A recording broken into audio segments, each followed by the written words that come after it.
Սոսի հեռուստատեսության եթերում լուրերը լրատվականն է, բարև ձեզ։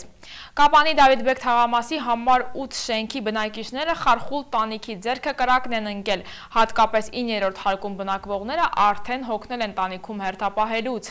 Ասում են, եթե պատկան մարմինները առաջիկայում չլուծեն նորոգման հարցը, իրենք անգամ երկրի ղեկավարությանն են դիմելու։ Սեփական բնակարաններում այլևս ապրել չցանկացողները Կապանի Դավիթ Բեկ թաղամասի համար 8 շենքի բնակիչներն են, վրդովված, հուզված, նեղսրտած պատմում են իրենց գլխներին եկածը։ Նրանք բառից բուն իմաստով այսօր գլխներին տանիք չունեն։ Պոլիէթիլենային տոպրակներ, վաննաներ, դույլեր, տանիքում պատկերն այսպիսին է։ Ահավոր վիճակ, քանդված վիճակ, հնարավոր չի։ Մասնակի վերանորոգում կատարել եք, բայց արդյունք չի տվել։ Քամին, անձրևը, ձյունը, բոլորը, որ խառնում է, քայքայվում է, չէ՞։ Բոլորը այդ ասֆալտը բանը քայքայված է, հիմա ջրը թափվում է։ Անձրևներից խունացած ու փտած ազբոշիֆերները վաղուց ջարդուխուրդ են եղել։ Ջրի դեմն առնելը իսկական փորձության է վերածվել 9-րդ հարկում բնակվողների համար։ Մյուսները նույնիսկ չեն էլ մտածում, որ տանիքը նորոգման կարիք ունի։ Եթե ես անգամ իմ խիղճս կորցնեմ, որ մտնես տունս, խոնավությունը մարդասպանում։ Խիղճս կորցնեմ, թողեմ ջուրը գնա, բոլոր ամբողջ ընտանիքները այդպես։ Փոքր երեխա կա, ծեր մարդիկ կա, թոշակառն ի վիճակի չեն։ Ստացած թոշակսեր 45,000, ես 45,000-ով ապրեմ, թե գրիշա վերանորոգեմ ամբողջ բնակչության համար։ Ինչի համար։ Եթե ես պետք է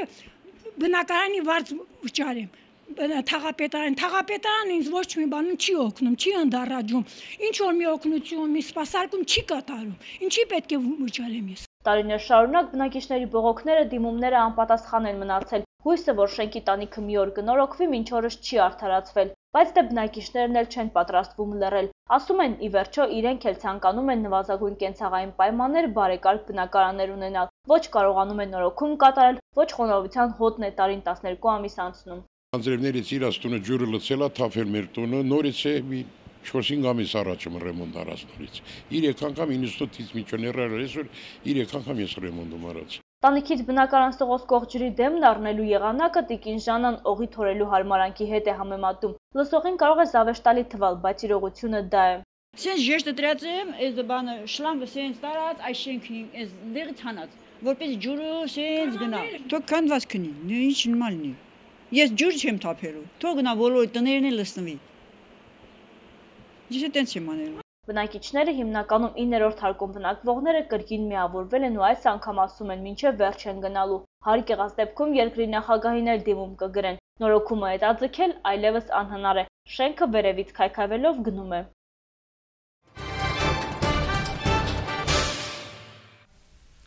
Փետրվարի 25-ը Անդրանիկ Օզանյանի ծննդյան օրն է։ Իր տեսակի մեջ միակ զորավարի կերպարի մասին է խոսել Կապանի երկրագիտական թանգարանի տնօրենը։ Ինչպես Անդրանիկ Փաշայի, այնպես էլ հայ նշանավոր այլ գործիչների նկարներ ու նյութեր են պահպանված Կապանի երկրագիտական թանգարանում, իսկ հնադարյան մի շարք գտածոներ ցուցափեղկերի բացակայության պատճառով շարունակում են պահոցներում մնալ։ Ինքն էր երազիս մարմարյա եզերքներուն վրա այն գիշեր, ապառաժիմը նման անհաղթելիորեն ոտքի, որովհետև մենք այդպիսին չենք ունեցել։ Սիամանթոյի տողերն են բնութագրում են հայ մեծ զորավարին, նույն ինքը Անդրանիկ Փաշային կամ Անդրանիկ Օզանյանին։ Փետրվարի 25-ը նրա ծննդյան օրն է և Կապանի երկրագիտական թանգարանի տնօրենը պատմական անցյալ է թերթում։ Հասնելով մեր ժամանակները, ի վերջո Գրիշա Սմբատյանը վստահաբար ասում է, նա եզակի էր ու միակը, մեր ժամանակներում նման զորավարներ չկան։ Անդրանիկի կյանքը ընդհանրապես կարելի է բաժանել երկու հատվածի։ Մեկը փառք, մյուսը դրամա։ Փառքը ֆիդայական շարժումներ, առաքելոց վանքի կռիվներ, բազմաթիվ այլ մարտեր էին, հաղթանակներ էին, քիչ չէին, Դիլմանի ճակատամարտներ, առաջին աշխարհամարտում հաղթանակներ, բայց նաև դրամա, նույնիսկ ողբերգություն, Էրզրումի կորուստը, Ղարաբաղ չմտնելը, գաղթականության համար պայքարը, վերջապես Նախիջևանի կորուստը։ Զորավար Անդրանիկը ծնվել է 1865 թվականին Շապին Գարահիսարում, նրա գլխավորությամբ հայկական ջոկատները 1902-4 թվականներին հաջող մարտեր են մղել թուրքական զորքերի դեմ։ Զանգեզուրի պաշտպանական մարտերում Անդրանիկի անունը կենտրոնում է հիշատակվում։ Շուշի չմտնելը, այսինքն Ղարաբաղ չմտնելը, երևի դա նույնպես դրամա էր։ Վարակիլիսայի ճակատամարտին մասնակցելը դրամա էր, բայց այսօր փորձում ենք արդարացնել, այսինքն խելոք մարդիկ այդ թվում հենց Հրաչիկ Սիմոնյանը գտնում է, որ դա եղել է հրաման։ Այսինքն շատ դեպքում կան մարդիկ, կան գիտակներ, ես կասեի ճակերտների մեջ գիտակներ, ովքեր փորձում են Զորավար Անդրանիկի կյանքի այս կամ այն դրվագը ուղղել նրա դեմ, չափազանց սխալվում են։ Անդրանիկի ղափանում լինելու հետ կապված շատ զրույցներ, պատմություններ կան։ Նրան մոտեցել են զինվորագրվելու, չի համաձայնել։ Գյուղերի հետ կապված, գյուղացիների հետ կապված առանձնացնում եմ հետևյալը. ղափանի գյուղերում բավական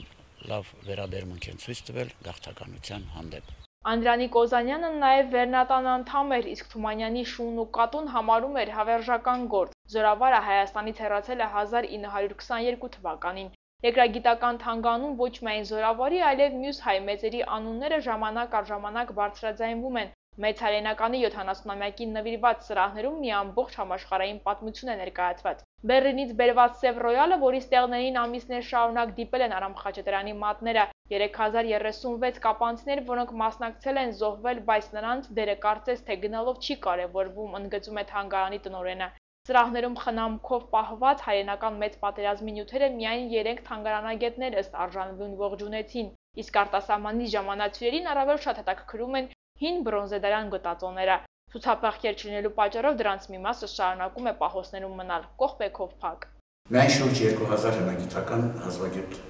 նմուշներ ունենք, քարե դարից սկսած, քարե աշխատանքային գործի Քրիստոսից առաջ 7-րդ հազարամյակ, նշանակում է 9000 տարի,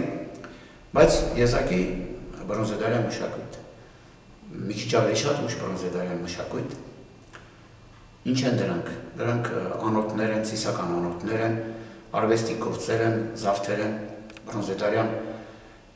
մշակույթ են։ Իդեպ ասեմ, որ այնպիսի մշակութային արժեքները, որոնք առնչվում են տեղական նշանակություն չունեն, այլ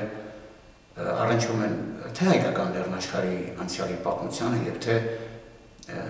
Մերձավոր Միջին Արևելքի։ Մի անգամից մի բառով ասեմ, մենք նույնիսկ ունենք լուրիստանյան մշակույթին առնչվող հետաքրքիր գտածոներ։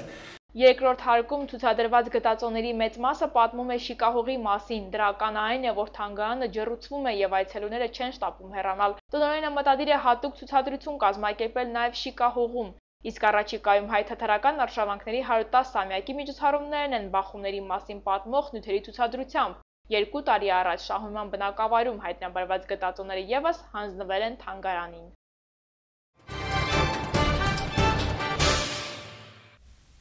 Իսկ այժմ եղանակի մասին հանրապետության տարածքում փետրվարի 26-ից 29 եւ մարտի 1-ին սպասվում է առանց տեղումների եղանակ։ Օդի ջերմաստիճանն աստիճանաբար կբարձրանա 4-ից 6 աստիճանով։ Սյունիքի հովիտներում վաղը փետրվարի 26-ից 3-ը կլինի 17-ից 22, գիշերը 5-ից 10 աստիճան տաքություն։ Իսկ Սյունիքի նախալեռներում կդդվի 11-ից 16 աստիճան, գիշերը 4-ից 8 աստիճան տաքություն։ Ամսվա վերջին 3 օրերին մարտի 1-ին Սյունիքում ջերմաստիճանը կհասնի 22-ից 25 աստիճանի։ Այս մասին տեղեկանում ենք արտակարգ իրավիճակների նախարարության պաշտոնական կայքից։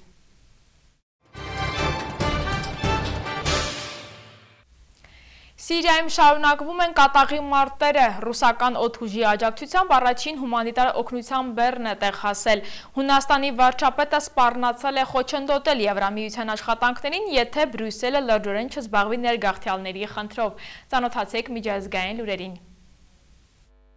Սիրիայի բանակի հրետանին և ուղղաթիռները շարունակում են հարվածներ հասցնել իսլամականների դիրքերին Դամասկոսից 5 կիլոմետրի վրա գտնվող Դերայա բնակավայրում։ Վերջիններս կատաղի դիմադրություն են ցույց տալիս։ Կառավարական զորքերը օղակ են ստեղծել իսլամականների շուրջը։ Ռուսական Սու-35 ռմբակոծիչների աջակցությամբ ահաբեկիչների կողմից պաշարված դերձոր է նետվել հումանիտար օգնության առաջին բեռը 21 տոննա։ Սոցիալական կայքերում իսլամականները ցուցադրում են Սիրիայի Հանրապետական գվարդիայի սպանված մարտիկների փաստաթղթերը։ Սիրիայի հատուկ ջոկատայինները գրոհով վերցրել են իսլամական պետություն խմբավորման դիրքերը Կանասա բնակավայրի հարավային թևում։ Հարձակողական գործողություններում օգտագործվում են տանկեր և համազարգային կրակի ռեակտիվ համակարգեր։ Հունաստանի մայրաքաղաքում ավելի ու ավելի շատ են կուտակվում ներգաղթյալներ Աֆղանստանից, որոնց առջև սահմանները փակել են Մակեդոնիան և Սերբիան։ Հունաստանի ոստիկանությունը աֆղաններին ավտոբուսներով տեղափոխում է Աթենք, քանի որ Մակեդոնիայի հետ սահմանում նրանք արգելափակել էին երկաթգծերը։ Մյուս կողմից Աթենքի նավահանգիստ են շարունակում ժամանել ավելի վաղ Էգեյան ծովի կղզիներում հայտնված հազարավոր ներգաղթյալներ։ Հունաստանի վարչապետ Ալեքսիս Ցիպրասը սպառնացել է խոչընդոտել Եվրամիության աշխատանքներին, եթե Բրյուսելը ավելի մոտիկից չզբաղվի խնդրով ու եվրոպական երկրներում ներգաղթյալների տեղաբաշխմամբ։ Ի պատասխան Եվրամիությունը Աթենքից պահանջում է վերացնել հունական սահմանի հսկողության թերությունները, իսկ եվրոպական երկրների մի քանի առաջնորդներ մեղադրում են Հունաստանին Շենգենյան գոտու սկզբունքների խախտման համար։ Հունաստանի վարչապետին մնում է հանդիպել որևէ իրական որոշում չկայացնող ՄԱԿ-ի պաշտոնյաների հետ։ Նա ընդունել է փախստականների հարցերի գերագույն հանձնակատար Ֆիլիպպո Գրանդիին։ Վերջինս ժամանել էր Հունաստան, որ տեղում հավաքի տեղեկատվություն և համոզի Ցիպրասին, թե աֆղանները, որոնց բաց չեն թողել Մակեդոնիա, այնուհետև դեպի հյուսիս, այժմ պետք է անհրաժեշտ օգնություն ստանան Հունաստանում։ Աթենքի վրդովմունքն է առաջացրել նաև Բալկանյան երկրների և Ավստրիայի Վիեննայում անցկացրած խորհրդակցությունը։ Հունաստանի ներկայացուցիչները այդտեղ չեն հրավիրվել։ Ավստրիայի արտգործնախարարությունը բացեիբաց հայտարարել է, որ Բրյուսելի կողմից գործուն քայլերի բացակայության պայմաններում երկիրը ստիպված է հարևանների հետ ինքնուրույն փնտրել սեփական սահմանի հսկողության միջոցներ։